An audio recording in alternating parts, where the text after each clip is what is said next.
I got no rules, I count 'em. I got no rules, I count 'em. Bread up and down, bread up and down, bread up and down, whipping open. Third class है solid state की। ठीक है,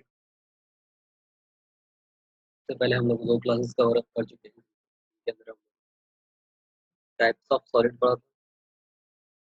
पहले हम लोगों ने पहली class में टाइप्स ऑफ सॉलिड पढ़ा और सेकंड क्लास में हम लोगों ने टाइप्स ऑफ क्रिस्टल पढ़ा। ठीक है, आज हमारी थर्ड क्लास है सॉलिड स्टेट की और आज की क्लास में हम लोग यूनिट सेल डिस्कस करेंगे, क्रिस्टल लैटिस डिस्कस करेंगे, यूनिट सेल के कैरेक्टरिस्टिक्स डिस्कस करेंगे, यूनिट सेल के टाइप, क्रिस्टल सिस्टम के टाइप, सिमेट्री डिस्कस करेंगे। ठीक है, इसके अलावा ब्रेविस लैटिस डिस्कस करेंगे, फिर उसके टाइप और अगेन लास्ट में हम लोग नंबर ऑफ एटम्स पता करेंगे यूनिट सेल के अंदर। ठीक है, तो इतनी सारी चीजें आज की क्लास में हम लोग करेंगे। फिर लास्ट में आपके इंडेक्स क्वेश्चन। ठीक है, तो स्टार्ट करते हैं। तो सबसे पहले हम लोग यूनिट सेल के बारे में जानने की कोशिश करते हैं। एक्चुअली होता क्या, तो यूनिट सेल समझने के लिए आपने क्या किया कि आप जिस भी घर में रहते हो, ठीक है, उसकी बिल्डिंग ले ली हम लोग। तो उस बिल्डिंग के अंदर आपके पास बहुत सारे फ्लोर होंगे और बहुत सारे कमरे होंगे। ठीक है, अलग अलग फ्लोर पे अलग अलग कमरे होंगे। ठीक है, अब ये पूरा का पूरा जो तुम्हारा फ्लोर है, ठीक, ये पूरा का पूरा जो भी तुम्हारा फ्लोर है, ये सारा का सारा एक सिंगल क्रिस्टल की तरह काम करता है। ठीक है, ये पूरा का पूरा एक क्रिस्टल की तरह काम करता है। उसके अंदर से सिर्फ एक कमरा, ठीक है, सिर्फ एक कमरा यूनिट सेल कहलाता है। यूनिट सेल कहलाता है। यहाँ पे अगर मैं इसको तोड़ूं भी तो यूनिट का मतलब होता है एक और सेल का मतलब होता है कमरा। ठीक है, ये आपके पास सेल से ड्राइव हुआ है और सेल का मतलब होता है कमरा और इससे सेल बनाएंगे। तो एक अगर मैं कहूँ कि पूरा का पूरा क्रिस्टल एक बहुत बड़ी सी क्या नाम है छोटे छोटे यूनिट्स का अरेंजमेंट होता है, तो उनमें से एक यूनिट यूनिट सेल कहलाता है। ठीक है, अब ये जो एक यूनिट बनती है, बनती कैसे, तो हमें पता है कि कोई भी सॉलिड जो होता है उसके अंदर आपके पास जो स्मॉलेस्ट कॉन्स्टिट्यूंट पार्टिकल होंगे या तो फिर वो एटम होंगे या फिर मॉलिक्यूल होंगे। अब ये जो एटम या मॉलिक्यूल होते हैं ये एक दूसरे के साथ कुछ इस मैनर में लगे होते हैं, कुछ इस मैनर में लगे होते हैं कि इनके बीच की डिस्टेंस बिल्कुल रिजिड होती है, बिल्कुल फिक्स होती है। ठीक है, इनके बीच की डिस्टेंस रिजिड होती है और इनके बीच की डिस्टेंस रिजिड होने की वजह से ये लोग एक इनकम्प्रेसिबल सिस्टम में एक दूसरे के साथ कंबाइन हो रखे होते हैं और इस इनकम्प्रेसिबल सिस्टम की वजह से ही एक सेल नुमा आकृति फॉर्म कर जाती है। सेल नुमा एक आकृति फॉर्म कर जाती है, इसी सेल नुमा आकृति को हम लोग यूज करते हैं। ठीक है, तो जो भी आपके पास सब्सटेंस के अंदर सबसे छोटे पार्टिकल्स हैं, दैट इज एटम्स या मॉलिक्यूल्स, उसके छोटे से पोर्शन को हम लोग यूज करते हैं। ठीक है, और समझने के लिए आपने क्या किया, आपका जब भी घर बनता है तो घर बनता है तो घर के सामने बल्लियाँ खड़ी होती हैं, बल्लियों के साथ क्रॉस करके पट्टे खड़े होते हैं। तो ये जो आपके पास बल्लियाँ और पट्टे एक दूसरे के साथ लगे हुए हैं, ठीक है, जिससे आपका घर बनने के जो भी प्रोसेस है इसका ढांचा खड़ा हो रखा है। ठीक है, इसी को हम लोग यूनिट सेल कह रहे हैं। ठीक है, इसके अलावा तुम लोग पिलर को भी कह सकते हो, बिना दीवार के पिलर को यूनिट सेल कह सकते हो। ठीक है, इसके अलावा और क्या कह सकते हो, ये जो यूनिट सेल होती है दो तरीके से आप लोग रिप्रेजेंट कर सकते हो, एक 2D में और एक 3D में। ठीक है, 3D में तो मैं आपको जितना दिखाने की कोशिश कर रहा हूँ ये लाइव एग्जांपल्स के साथ। अगर 2D की बात करूँ तो आपने क्या किया कि आपकी फ्लोर है, फ्लोर के ऊपर टाइलें बिछाई। ठीक है, टाइलें बिछाने के बाद इन टाइलों को हटा दिया तो यहाँ पे क्या क्रिएट हो जाएंगे, खांचे क्रिएट हो जाएंगे बहुत सारे। ठीक है, बहुत सारे खांचे क्रिएट हो जाएंगे और ये जो खांचे क्रिएट हो रहे हैं इन्हीं को हम लोग यूनिट सेल कहते हैं। ठीक है, तो इस तरीके से हम लोग यूनिट सेल को डिफाइन कर सकते हैं। यूनिट सेल जो होता है, इसके बाद आता है आपके पास क्रिस्टल लैटिस का होता है। अब अगर एक यूनिट सेल 2 3 4 5 और ऐसे करके बहुत सारी यूनिट सेल जब आपस में कंबाइन हो जाते हैं, बहुत सारे यूनिट सेल जब आपस में कंबाइन हो जाते हैं तो जो ज्योमेट्री बन के आती है उसी को हम लोग क्रिस्टल लैटिस, ठीक है। तो crystal lattice is nothing but the array of point in the space, ठीक है, which is in regular manner arrangement of unit cell, ठीक है। Regular manner arrangement of unit cell का रेगुलर मैनर क्या आता है आपके पास क्रिस्टल लैटिस। अब क्रिस्टल लैटिस के अंदर ये दो वर्ड्स दिख रहे होंगे आप लोगों को, एक क्रिस्टल दिख रहा होगा, क्रिस्टल का मतलब होता है आपके पास वही इसकी शार्प एजेस हो, ठीक है। शार्प मतलब बिल्कुल तिकोनी सी, ठीक है। और लैटिस का मतलब होता है बनावट, बनावट। एक मिनट दो यार, सॉरी। तो दो चीजें दिख रही हैं आप लोगों को, क्रिस्टल और लैटिस। लैटिस मतलब बनावट, शार्प एजेस हो, ठीक है। तो एक यूनिट सेल, दो यूनिट सेल, और इस तरीके से जब यूनिट सेल्स आपस में कंबाइन हो जाती हैं तो इसी को हम लोग क्रिस्टल लैटिस कहते हैं। अब ये जो आपके पास ये पॉइंट दिखते हैं इन्हें लैटिस पॉइंट कहते हैं। इन्हीं पॉइंट्स की मदद से आपके पास क्रिस्टल लैटिस फॉर्म होता है। उसके अलावा आपके पास दो क्रिस्टल लैटिस या लैटिस पॉइंट्स के बीच में, इन दोनों पॉइंट्स के बीच का जो गैप है, ठीक है, इन दोनों पॉइंट्स के बीच का जो गैप है, इन दोनों पॉइंट्स के बीच का जो गैप है, इनका बीच का गैप, इनके बीच का गैप, ठीक है, और इस पूरे के बीच का गैप, ये अंदर का जितना भी जगह खाली दिख रही है आप लोग, इसको हम लोग क्रिस्टल स्पेस कहते हैं, ठीक है। जितना स्पेस बच रहा है उस क्रिस्टल स्पेस कह रहे हैं, पॉइंट्स को हम लोग क्रिस्टल या लैटिस पॉइंट कह रहे हैं, लैटिस पॉइंट या क्रिस्टल पॉइंट्स कह रहे हैं। और इन एजेस को या एक सिंगल कमरे को, एक सिंगल कमरे को यूनिट सेल कहते हैं, ठीक है। तो यूनिट सेल आपस में कंबाइन हुई तो क्रिस्टल लैटिस बना, और यूनिट सेल के जो एंड पॉइंट्स होते हैं उनको हम लोग लैटिस पॉइंट कहते हैं, ठीक है। इतनी चीजें आप लोगों को क्लियर हो। अब अगर ये लैटिस पॉइंट और क्रिस्टल वगैरह आ रहा है तो इसके कैरेक्टरिस्टिक भी आएंगे। तो यूनिट सेल के कैरेक्टरिस्टिक्स में आता है सबसे पहले इसके अंदर कम से कम तीन साइड्स, ठीक है, कम से कम तीन साइड्स होंगी, और वो एक दूसरे के परपेंडिकुलर हो भी सकती हैं और एक दूसरे के परपेंडिकुलर नहीं भी हो सकती, ठीक है। इसके अलावा कम से कम तीन एंगल होंगे, ठीक है, और वही तीनों एंगल अगेन आपस में इक्वल हो भी सकते हैं और आपस में इक्वल नहीं भी हो सकते। तो एक मैं क्यूबिक का एग्जांपल ले रहा हूँ, ठीक है। क्यूबिक के अलावा आपके पास टेट्रागोनल, हेक्सागोनल, ऑर्थोगोनल अलग अलग टाइप्स होते हैं। तो मैंने क्यूबिक का एग्जांपल ले लिया, तो क्यूबिक के अंदर ये जो आपके पास ये लेंथ दिख रही है, ठीक है, ऐसी जो आपके पास ये लेंथ दिख रही है ये टोटल 12 लेंथ है, ठीक है, और इन्हें कहते हैं एजेस, ठीक। इसके अलावा ये जो कॉर्नर दिख रहे हैं, ठीक है, ये कॉर्नर होते हैं टोटल 8, ठीक है। ये कॉर्नर जो होते हैं ये टोटल होते हैं 8, और इन कॉर्नर को हम लोग कहते हैं प्रिमिटिव पॉइंट, ठीक है। या मैं कहूँ कॉर्नर को मैं कह सकता हूँ, कॉर्नर ही कह सकता हूँ इस तरीके से, और वर्टेक्स भी कह सकता हूँ, ठीक है, या फिर लेटिस पॉइंट भी कह सकता हूँ, लेटिस पॉइंट भी कह सकता हूँ, ठीक है। इसके अलावा आपके पास फेसेस की बात करें तो एक फेस ये रहा, एक फेस ये रहा, एक नीचे, एक इधर, चार, और एक उस साइड का और एक इस साइड का, टोटल आपके पास 6 फेसेस है। फेस हो गया आपके पास 6, ठीक है। कॉर्नर हो गया आपके पास 8, एजेस हो गई आपके पास 12, ठीक है।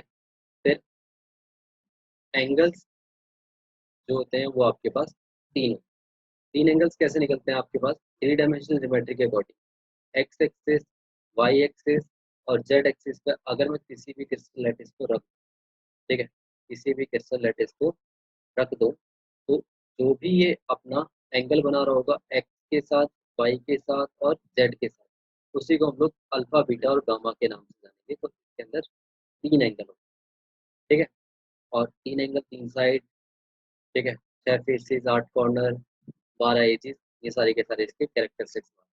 और इस क्यूबिक का एग्जांपल है, हेक्सागोनल में चीजें चेंज हो जाती हैं, कुछ चीजें फिक्स रहती हैं जिनमें से जो है साइड्स फिक्स रहेंगी, ठीक है, तीन तरीके की साइड्स होंगी, alpha, beta, A B C, angle fix रहेंगे, तीन तरीके के एंगल होंगे, अल्फा, बीटा और गामा।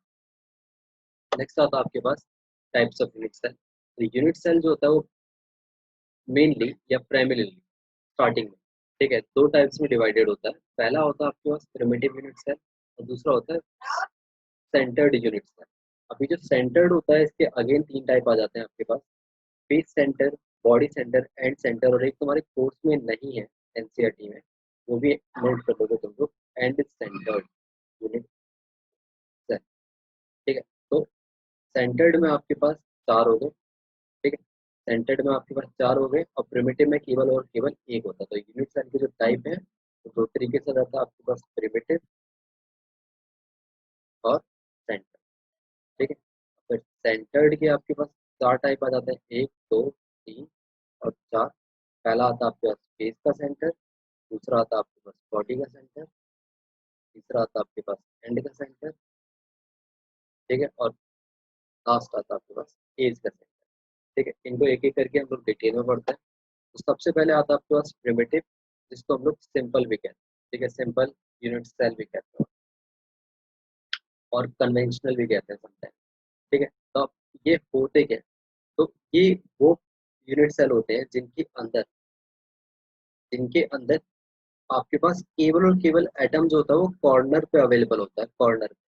ठीक है, एटम जो होता है वो केवल और केवल कॉर्नर पे अवेलेबल होता है, और एक एटम एक कॉर्नर पे अवेलेबल होने के कारण वो अपने आप को 8 डिफरेंट यूनिट सेल्स के साथ शेयर करता है।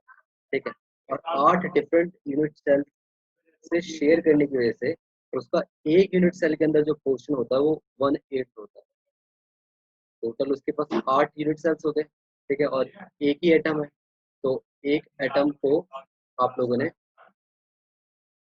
एक एटम को आप लोगों ने 8 प्लेसेस पे डिस्ट्रीब्यूट कर दिया, तो 1/8 आपके पास इसकी वैल्यू है।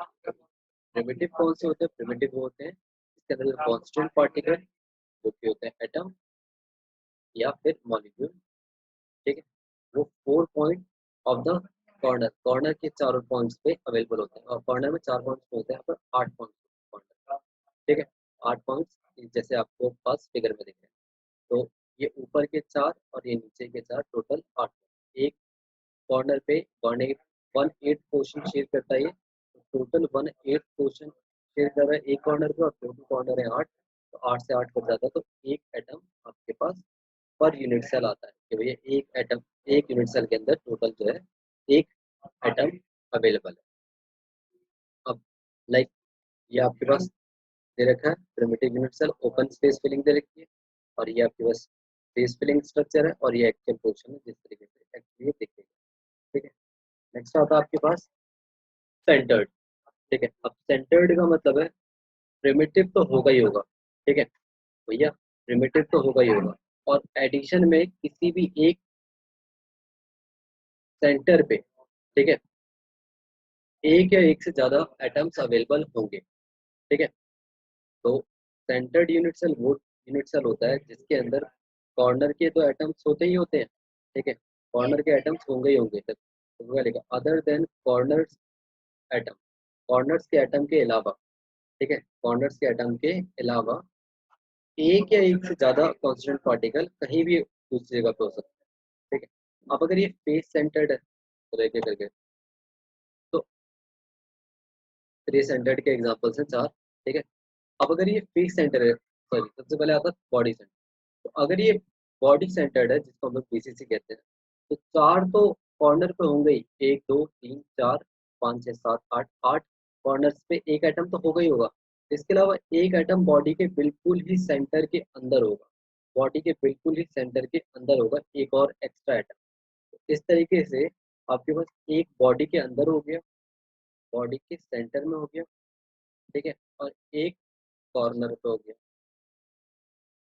तो टोटल एक और एक 2 एटम्स अवेलेबल होते हैं बीसीसी के अंदर, बॉडी सेंटर के।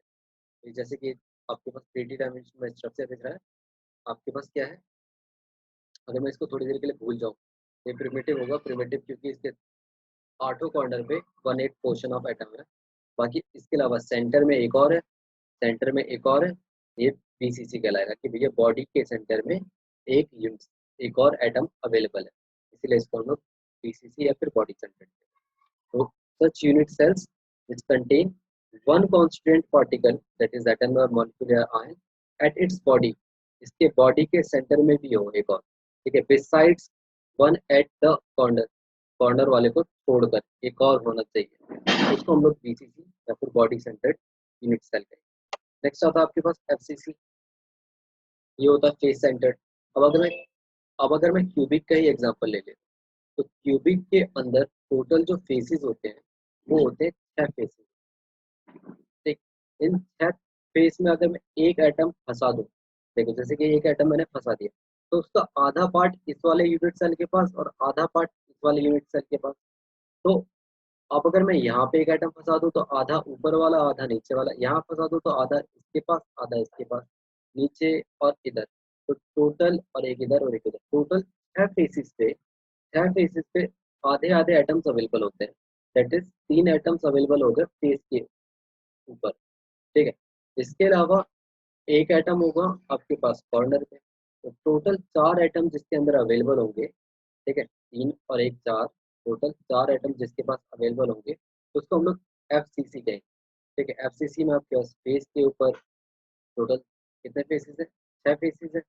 6 फेसेस के ऊपर आधे आधे एटम। ठीक है, इसमें देखो कॉर्नर का, corner, corner, corner, corner, corner, corner. ठीक है, 8 कॉर्नर्स हो गए। ठीक, इसके अलावा ये फेस पर है, ऊपर नीचे से शेयर करेगा, ये फेस पे साइड साइड से शेयर करेगा, साइड वाइज करेगा, साइड वाइज करेगा, ये भी साइड वाइज करेगा। इस तरीके से आपके पास 6 फेसिस पे आधे आधे आइटम्स अवेलेबल है। ठीक है, और एक कॉर्नर पे अवेलेबल है, तो टोटल 4 आइटम्स अवेलेबल। वो unit cell, such unit cell which contain, इसके अंदर होता है, क्या होता है भाई इसके अंदर होता है कांस्टेंट पार्टिकल। कहाँ पर होते हैं constant particle? At faces, faces पे होते हैं।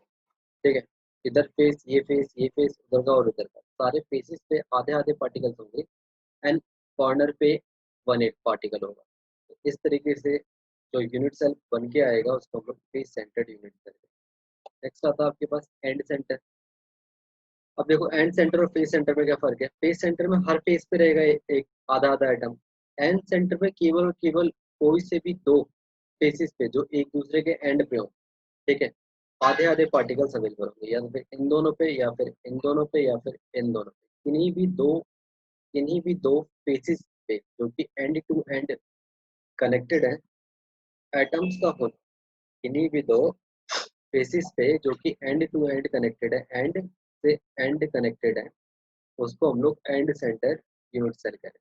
ठीक है, ये इसकी डेफिनेशन है, देखिए। नेक्स्ट आता है आपके पास एज सेंटर। एज का मतलब होता है साइड। ठीक है, और साइड कितनी होती है टोटल एक क्यूबिक के अंदर? 12। अब 12 जो साइड्स होती हैं वो अपने मॉलिक्यूल को कितनी जगह से शेयर करती है? एक, ऊपर के 2, ये वाले 2, और फिर नीचे के 2, टोटल 4 जगह से शेयर करती है। तो एक एटम जो है वो 4 जगह पे शेयर होता है, और टोटल एटम्स कितने होते हैं? 12। तो टोटल एटम्स अवेलेबल हो जाते हैं 3, और एक तो प्रिमिटिव पे होगा ही होगा, एक तो प्रिमिटिव पे यानी कि कॉर्नर पे होगा ही होगा। ठीक है, तो इस तरीके से बने हुए यूनिट सेल को हम लोग एज सेंटर यूनिट सेल कहते हैं। ठीक है, ये इसकी डेफिनेशन है, तो नोट डाउन करें। नेक्स्ट आता है आपके पास क्रिस्टल सिस्टम। अब क्रिस्टल सिस्टम के अंदर क्या है आपके पास? ये जो आपके पास क्रिस्टल्स होते हैं, ये क्यूबिक के अलावा, क्यूबिक के होने के साथ साथ, जैसे मैंने आप लोगों को बोला कि क्यूबिक इसका बेसिक एग्जांपल है, लेकिन इसके अलावा भी बाकी तरीके के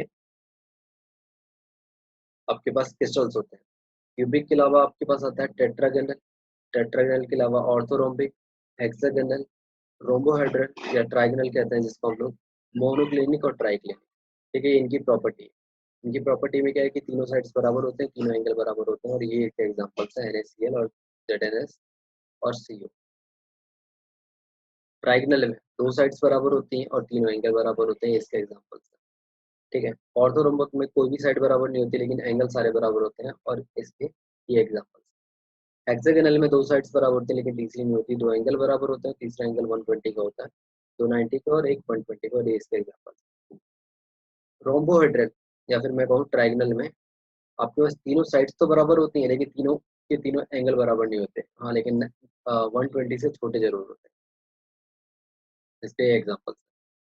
फिर मोनोक्लिनिक के अंदर तीनों साइड्स बराबर नहीं होती, ठीक है, लेकिन दो एंगल बराबर होते हैं, तीसरा एंगल अलग होता है। और आपके पास ट्राई क्लिनिक के अंदर ना तो तीनों साइड्स बराबर होती है और ना ही तीनों एंगल बराबर होते हैं। ये इसके एग्जाम्पल। तो यहाँ पर ही मैंने तुम लोगों को दिखा दिया है कि क्यूबिक तीनों साइड्स बराबर है, ठीक है। टेट्रागोनल दो साइड्स बराबर है, एक ये अलग है, एक और एक, दो दो साइड्स बराबर है, तीसरी साइड अलग है, बाकी सारे एंगल 90 के, ठीक है। ऑर्थोरोम्बिक तीनों की तीनों साइड्स अलग अलग है। मोनोक्लिनिक, ठीक है, एक एंगल अलग है, बाकी दो साइड्स बराबर और एक साइड अलग है। हेक्सागोनल आपके पास दो एंगल 90 के, एक एंगल 120 के है, ठीक है। अब ऐसी रोम्बोहेड्रल और ट्राइक्लिनिक, ठीक है, ये आपके पास फिजिकली मैंने आप लोगों को दिखा दिए कि किस तरीके से दिखते हैं। नेक्स्ट आता है आपके पास सिमेट्री, ठीक है। अब सिमेट्री का मतलब क्या होता है कि अभी हम लोग इसको कट करेंगे, ठीक है। ये जो जो भी आप लोगों के पास सॉलिड स्टेट दे रखा है, इसको हम लोग कट करेंगे। और कट करने के बाद अगर दो पोर्शन एक जैसे हमें मिलते हैं, दिखने में एक जैसे मिलते हैं, तो उस प्रॉपर्टी को हम लोग सिमेट्री कहते हैं, ठीक है। अभी जो सिमेट्री होती है तीन टाइप की होती है, एक होती है प्लेन सिमेट्री, एक होती है एक्सिस सिमेट्री और एक होती है आपके पास सेंटर सिमेट्री। तो जो प्लेन सिमेट्री होती है अगेन दो टाइप की होती है, एक होती है रेक्टेंगुलर और एक होती है डायगोनल। रेक्टेंगल तीन सिमेट्री आती है आपके पास। नॉर्मल एक क्यूब ले लिया मैंने, ठीक है, और इसको मैंने बीच में से कट कर दिया है।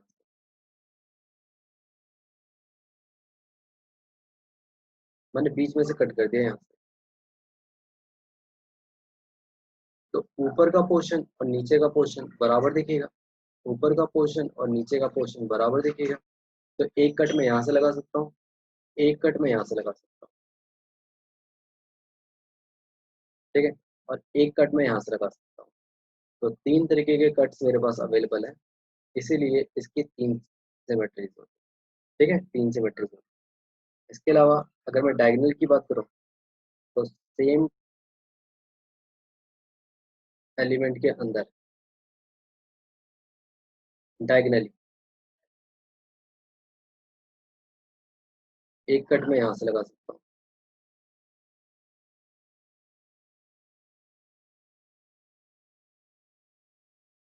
और एक कट मैं यहाँ से लगा सकता हूँ, और कोई भी तीसरा। दो कट हो गए। फिर एक कट मैं यहाँ से लगा सकता हूँ,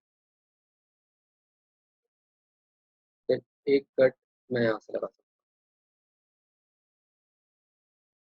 फिर एक कट मैं यहाँ से लगा सकता हूँ, ठीक है, और ऐसी एक कट मैं यहाँ से लगा सकता हूँ। तो टोटल इसके अंदर छह कट लगा सकता हूँ मैं, तो इसीलिए ये इसकी एक्सिस ऑफ सिमेट्री छह होती है, ठीक है। तो यहाँ पे दिख रही है, तीसरी ऐसे करके जाएगी इन दोनों से यहाँ पर, यहाँ पर, ठीक है, और उल्टी साइड में चौथी यहाँ से जाएगी, यहाँ से नीचे की तरफ, नीचे की तरफ, ठीक है, और इस साइड से दूसरी। तो ऐसे इस तरीके से छह टोटल एक्सिस ऑफ सिमेट्री आती है। फिर सॉरी, डायगोनल सिमेट्री आती है। एक्सिस सिमेट्री का मतलब है आप घुमाओगे इसको, रोटेशन पैदा करोगे, और रोटेशन पैदा पैदा करने से अगर इसके एक रोटेशन पे कोई भी फर्क नहीं पड़ रहा, जो जैसा दिख रहा था वैसे ही दिखने लग जा रहा है फिर से, तो इसको हम लोग एक्सिस ऑफ सिमेट्री कहते हैं। तो सबसे पहले हेक्सागोनल के अंदर सिक्स फोल्डेड होता है, कि आप छह बार घुमा सकते हो। क्यूबिक के अंदर आपके पास 90 डिग्री रोटेशन होता है, इसलिए फोर फोल्डेड होता है। अब क्यूबिक के अगर डायगोनल वाला पोर्शन पकड़ लूंगा तो ये 120 डिग्री पर रोटेट करने पर वापस अपनी जगह ले लेता है, तो इसलिए थ्री फोल्डेड होता है। और अगर मैं, ये तो हो गया एंड टू एंड डायगोनल, एक ये डायगोनल और एक वो लास्ट वाला डायगोनल। अब अगर मैं एजेस का डायगोनल ले लूँ, इसका एज का डायगोनल, इसका एज का डायगोनल, तो ये 180 डिग्री का रोटेशन लेता है, तो ये टू फोल्डेड हो जाता है। तो टोटल आपके पास six folded, four folded, three folded और टू फोल्डेड, छः छः दस, पाँच, 15 फोल्डेड एक्सिस ऑफ सिमेट्री होती है, ठीक है। नेक्स्ट आता है आपके पास सेंटर ऑफ सिमेट्री, सेंटर में आपके पास ये सेंटर है, इसको कितनी बार भी घुमा लो कोई फर्क नहीं पड़ेगा, तो आपके पास इसकी एक सेंटर ऑफ सिमेट्री होगी। नेक्स्ट आता है आपके पास ब्रेवियस लेट, ठीक है। अभी ब्रेवियस लेटिस क्या होता है, तो एक फ्रेंच मैथमेटिशियन था, लुइस ब्रेविस नाम था जिसका, ठीक है। तो उसने ये बताया कि भैया किसी भी लेटिस को हम लोग केवल और केवल 14 पॉसिबल वेज में ही रिप्रेजेंट कर सकते हैं, ठीक है। 14वां के बाद कोई 15वां वे नहीं बनता जिसमें हम लोग इन क्रिस्टल लैटिस को रिप्रेजेंट कर सके। तो उन्हीं को क्योंकि ब्रेविस ने दिया था इसलिए इनको ब्रेविस लैटिस कहते हैं। तो इसने बताया कि क्यूबिक वाले को के अंदर 3 लैटिस होते हैं, ऑर्थोरोम्बिक में 4 होते हैं, टेट्रागोनल में 2, मोनोक्लिनिक में 2, ट्राइक्लिनिक में 1, हेक्सागोनल में 1,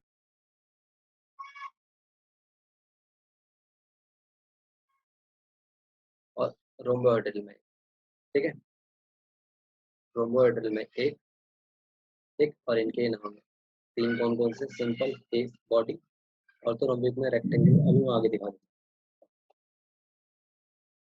तो ये आपके पास क्यूबिक में, क्यूबिक में आपके पास क्या क्या है, सिंपल है, बॉडी और फेस है, ठीक है। फिर आपके पास ऑर्थोरोम्बिक, ऑर्थोरोम्बिक में सिंपल है, बॉडी है, एंड है और फेस है। फिर आपके पास टेट्रागोनल, टेट्रागोनल में सिंपल है, बॉडी है, ठीक है, और सिंपल है, एंड है, ठीक। फिर एक ट्राइक्लिनिक का, एक हेक्सागोनल का और एक रोम्बोहेड्रल का, ठीक है। टोटल कितने हो गए, 3 यहाँ पर, 3 यहाँ पर, तो 4 यहाँ पर, 4 3 7 4 11, और 11 और 3 14, तो टोटल 14 आपके पास ब्रेविस लेटिस होते हैं, ठीक है। और ये आपके पास थोड़ा कलर्ड डायग्राम है इसका। नेक्स्ट आता है आपके पास, इनके बारे में डिटेल में एनसीईआरटी में दे रखा है, थोड़ा बहुत डिटेल क्या वही चीज़ है सारी की सारी, ठीक है। बता रखा है कि इसके अंदर सारे फेसेस 90 डिग्री पे अलाइन होते हैं, इसके अंदर 2 एंगल 90 पे होते हैं, तीसरा अलग होता है, इस तरीके से इनको डिफाइन कर रखा है इनको पढ़ने के बाद। नेक्स्ट आता है आपके पास number of atoms in a unit cell, एक यूनिट सेल के अंदर कितने एटम्स होते हैं, ठीक है। तो उसको हम लोग कॉन्ट्रीब्यूशन के द्वारा पता कर सकते हैं। लाइक सबसे पहले सिंपल सिंपल क्यूबिक सेल, तो सिंपल क्यूबिक सेल में आपके पास 8 कॉर्नर पे 1/8 पोर्शन का एटम होता है। 8 कॉर्नर पे 8 कॉर्नर पे 8 कॉर्नर पे 1/8 पोर्शन में एटम होता है, तो 8 से 8 कट गया, एक एटम सिंपल प्रिमिटिव में होता है, ठीक है। तो कॉर्नर वाले के केस में 1/8, एज वाले के केस में 1/4, बेस वाले के केस में 1/2, और बॉडी वाले के केस में 1, ठीक है। तो इस तरीके से आप किसी का भी पता कर सकते हो। लाइक पीसीसी का पता करना है बॉडी सेंटर्ड का, एक तो बॉडी के सेंटर में हो गया और एक कॉर्नर पे हो गया, तो इसके 2 हो गए।